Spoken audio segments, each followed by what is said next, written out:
I trust that this hearing will be used to facilitate a constructive discussion regarding TSA's application of its disciplinary policies and not a platform for demeaning TSA's frontline workforce.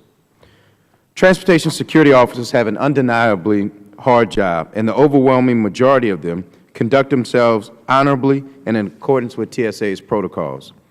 With any large agency or organization, instances of misconduct and the failure to follow standard operating procedures will occur. This principle applies to CBP, ICE, the Secret Service, and TSA alike.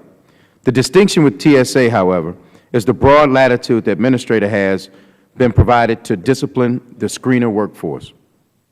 When TSA was established, Congress granted the Administrator sweeping powers to set the terms of employment for screeners, notwithstanding any other provision of law. That means TSOs do not have the right to appeal adverse employment actions to the Merit Systems Protection Board, commonly referred to as the MSPB.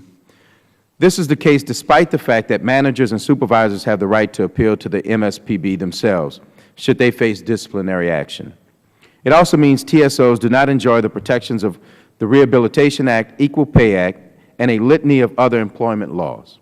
This dynamic makes it critical for TSA to handle allegations of misconduct in a fair and consistent manner. According to the GAO report released yesterday, TSA lacks the controls necessary to do just that.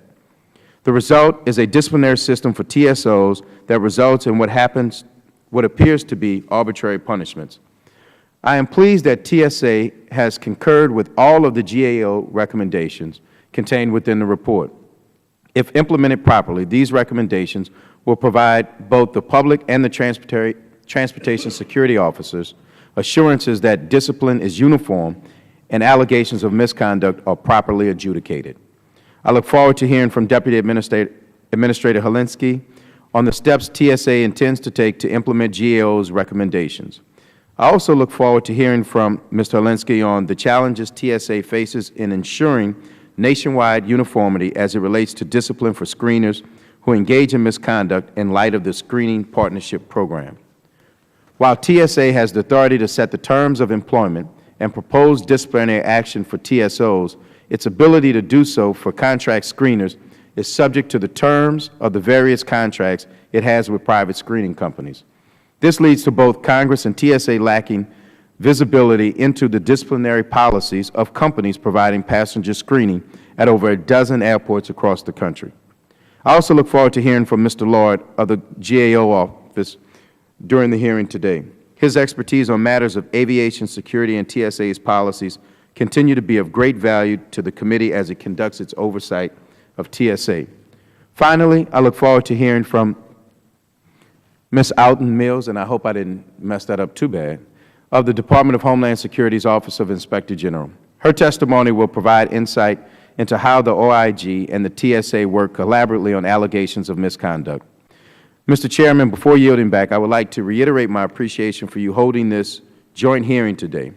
Approximately 1/4 of the transportation security officer workforce are veterans, and the vast majority of screeners wake up every day with one goal in mind: protecting our transportation systems from terrorist attacks.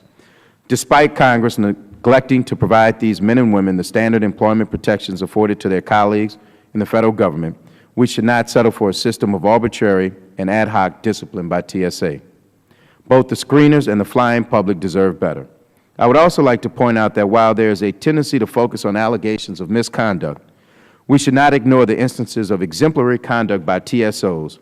Earlier this year, a TSO in Georgia discovered a total of $1,000 left unattended in an ATM's cash dispenser. She turned it in. A TSO in New York, who was on her way to the baggage room, noticed an envelope on the ground with over $500 inside. Like her colleague in Georgia, she turned the money in. Hopefully, the detour did not result in her being disciplined for tardiness, the most common charge against TAOs according to the GAO report. With that, Mr. Chairman, I yield back.